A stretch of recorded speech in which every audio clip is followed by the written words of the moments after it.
सृष्टि के आरंभ में, जब समय का पहिया अभी चलना शुरू ही हुआ था, अल्लाह ताला ने अपने दिव्य हाथों से मिट्टी उठाई। यह साधारण मिट्टी नहीं थी, इसमें धरती के हर कोने की मिट्टी का अंश था। काली, लाल, सफेद। इस मिट्टी को अल्लाह ने अपने प्यार से सींचा, अपनी हिकमत से सजाया और अपनी रूह से जिंदगी दी। इस तरह हजरत आदम अलैहिस्सलाम की रचना हुई, पहला इंसान जिनके चेहरे पर नूर चमकता था। फरिश्तों ने विस्मय से देखा, सुभान अल्लाह, उन्होंने पुकारा। जब उन्होंने आदम को देखा, इतनी खूबसूरत मखलूक, इतनी कामिल बनावट, अल्लाह ने आदम अलैहिस्सलाम को जन्नत के द्वार पर लाकर कहा, यह तुम्हारा घर है, इसमें दाखिल हो जाओ। जन्नत की खूबसूरती देखकर आदम रुक गए। हरे भरे बाग, रंग बिरंगे फूल, शहद और दूध की नदियां, ऐसे फल जिनका स्वाद अवर्णनीय था, लेकिन आदम अकेले थे। अल्लाह ने उनके लिए हव्वा को बनाया, उनका साथी, उनका हमदम। दोनों ने साथ मिलकर जन्नत के हर कोने का आनंद लिया, एक दूसरे के साथ हर नेमत का शुक्र अदा किया।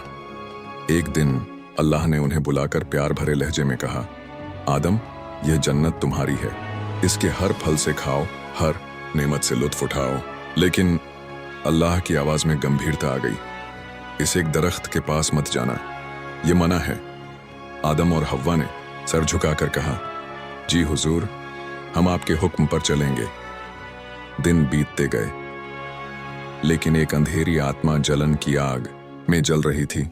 इब्लीस, जिसे अब शैतान कहा जाता था, मैं आदम और उसकी औलाद को गुमराह करके रहूंगा, उसने कसम खाई। एक दिन जब आदम और हव्वा जन्नत में टहल रहे थे, शैतान एक सांप के भेष में उनके पास आया। उसकी आवाज मीठी थी, शहद जैसी, जो दिल के अंदर तक उतर जाती थी।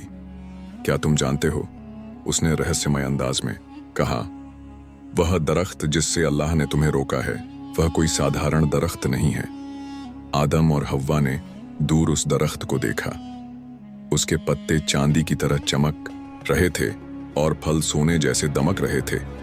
उस फल में वह राज छिपा है जो तुम्हें अमर बना देगा। शैतान ने फुसफुसाया, अल्लाह नहीं चाहता कि तुम उसके जैसे बन जाओ।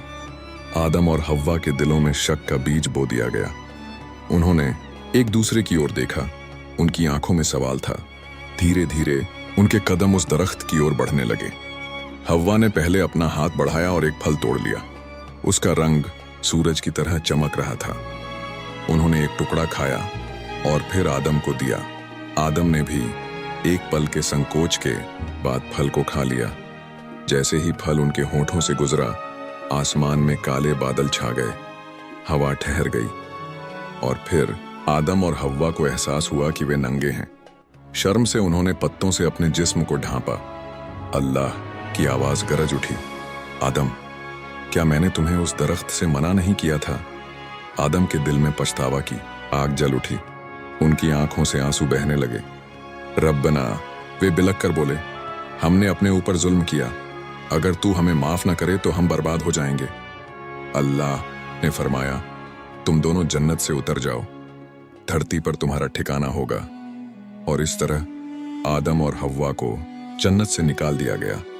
वे धरती पर अलग अलग जगहों पर उतरे, एक दूसरे से दूर। उनके दिलों में पछतावा था और जुबान पर सिर्फ एक दुआ, या अल्लाह, हमें माफ कर दे। वर्षों तक आदम और हव्वा एक दूसरे की तलाश में भटकते रहे। जब वे आखिरकार मिले तो उनकी आंखों में खुशी के आंसू थे। आदम ने दिन रात अल्लाह से माफी मांगी। उन्होंने अपने हाथ आसमान की ओर उठाए और रोते हुए कहा, या अल्लाह, हमारी गलती माफ कर दे। अल्लाह रहीम है, रहमान है।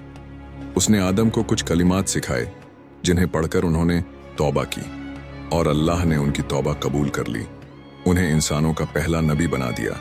आदम अलैहिस्सलाम ने पहला और सबसे अहम सबक सिखाया, गिरने के बाद उठना, गलती के बाद माफी मांगना।